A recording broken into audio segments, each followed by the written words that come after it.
Does the government subscribe to this view that Muslims as a group cannot be trusted and they think negatively? Third point, sir. The third point, Chairman of Joint Intelligence Committee in White House Summit of Counter-Terrorism have rightly said India's core strength is liberal, secular, plural democracy. But I would like to know from the government that will this government, if it believes in secular, plural democracy, will it appeal against the trial court judgment of December 30 from the Mumbai trial court, which had given a leeway, a temporary leeway to the ruling party president? Will Kausar B, who is my sister, who was raped, drugged and murdered and her body was burned and thrown into a river, will this government, which talks about maximum governance, minimum whatever it is, will you appeal against that trial court judgment? I would like to know from the government through you, sir, when you talk about that Sabka Saath, Sabka Vikas is your basic tenet of your government, why is it? And when you talk about freedom of religion, February 17, Prime Minister's statement, freedom of religion, but within a week, his spiritual, his intellectual, his ideological guru made an obnoxious statement about a Nobel laureate. We want to know from you to the government, where does the truth lie? Does the truth lie with the Prime Minister of the Constitution? Does he still talks about Constitution? Or the truth lies with what his spiritual, ideological mentor, guru is saying? We want to know from the Prime Minister where the truth lies. Sir, the third point which I want to know from the government is, if what the Prime Minister says is right, he believes in freedom of religion, then what is happening in Kushinagar, Uttar Pradesh? 150 Muslim families have been forced to leave their house. Why? Because the good old person who's there. Sir, I want to know, why isn't this government able to control a cancer doctor, an oncologist who's spreading not his but his cancerous communalism throughout the country? Why is the government quiet on it?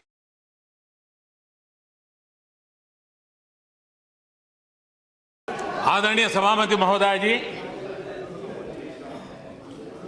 हमारे देश में राजनीतिक कारणों से संप्रदाय का जहर घुलता चला जा रहा है और आज से नहीं चला जा रहा है, लंबे अरसे से चला जा रहा है, जिसने देश को तबाह करके रखा हुआ है, दिलों को तोड़ने का काम किया है। लेकिन सवाल हमसे पूछे जा रहे हैं, हमारी भूमिका क्या है? मैं आज जरा इस सदन को कहना चाहता हूं, 27 अक्टूबर 2013 मैं पटना में था, गांधी मैदान में था। बम धमाके हो रहे थे, निर्दोष लोग मौत के घाट उतारे गए थे, लाखों की जनमेदनी थी, बड़ा ही कलुषित माहौल था, रक्त की धाराएं बह रही हैं। उस समय जब इंसान के हृदय से बातें निकलती हैं, वो सच्चाई के तराजू पर 100% सही निकलती है, उसमें कोई लाग लपेट नहीं होता है। बम बंदूक के बीच रक्त बह रहा था, लोग मर रहे थे। उस समय मेरा जो भाषण है, और उसमें मैंने कहा था कि मैं कहना चाहता हूं, मैं पूछना चाहता हूं कि बताइए, हिंदुओं को किसके साथ लड़ना है? क्या मुसलमान के साथ लड़ना है कि गरीबी के साथ लड़ना है? मैं मुसलमानों को पूछता था, क्या आपको हिंदुओं को साथ लड़ना है कि गरीबी के खिलाफ लड़ना है? और मैंने कहा था, आइए, बहुत लड़ लिया, हिंदू मुसलमान एक होकर के हम गरीबी के खिलाफ लड़ाएंगे। हिंदुओं को किसके साथ लड़ना है? क्या मुसलमान के साथ लड़ना है कि गरीबी के साथ लड़ना है? मैं मुसलमानों को पूछता था, क्या आपको हिंदुओं को साथ लड़ना है कि गरीबी के खिलाफ लड़ना है? और मैंने कहा था, आइए, बहुत लड़ लिया, हिंदू मुसलमान एक होकर के हम गरीबी के खिलाफ लड़ाएंगे। पटना के गांधी मैदान में बम बंदूकों, पिस्तौल और गोलियों के बीच में उठाई हुई आवाज है।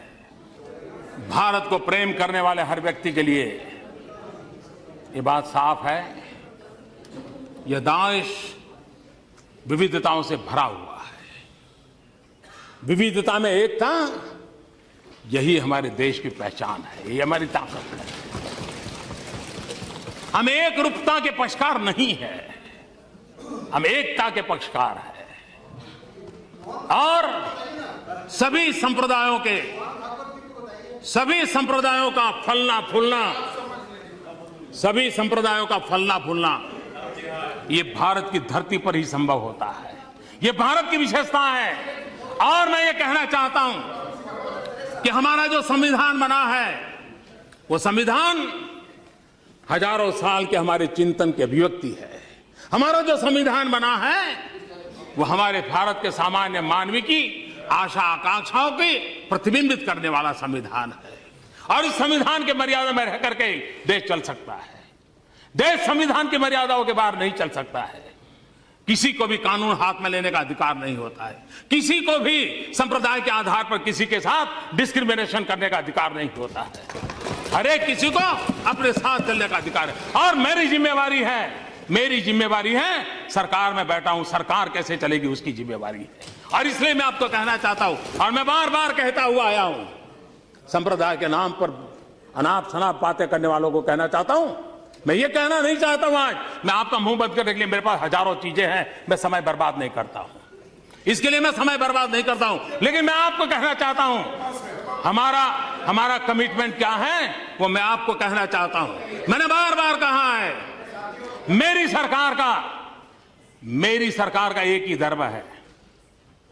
मेरी सरकार का एक ही धर्म है इंडिया फर्स्ट।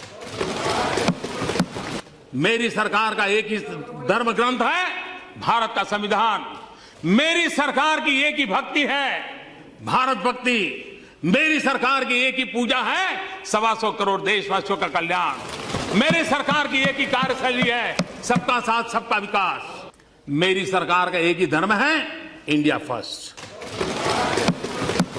मेरी सरकार का एक ही धर्म ग्रंथ है भारत का संविधान।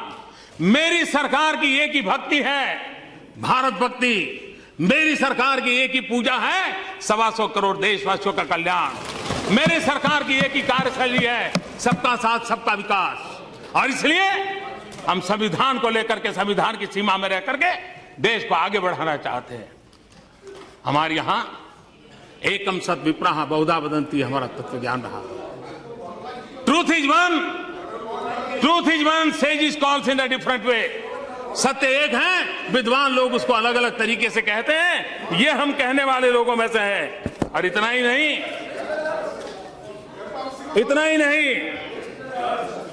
यही देश है जहां गुरु नानक देव ने क्या कहा है। गुरु नानक देव ने कहा है सब में ही रब रेहिया प्रभु एकाई। सब में ही रब रेहिया प्रभु एकाई। पेख पेख Nanak बिगसाई। The one God prevails within all, beholding him in all, Nanak in delighted। ये हमारा तत्व ज्ञान रहा है।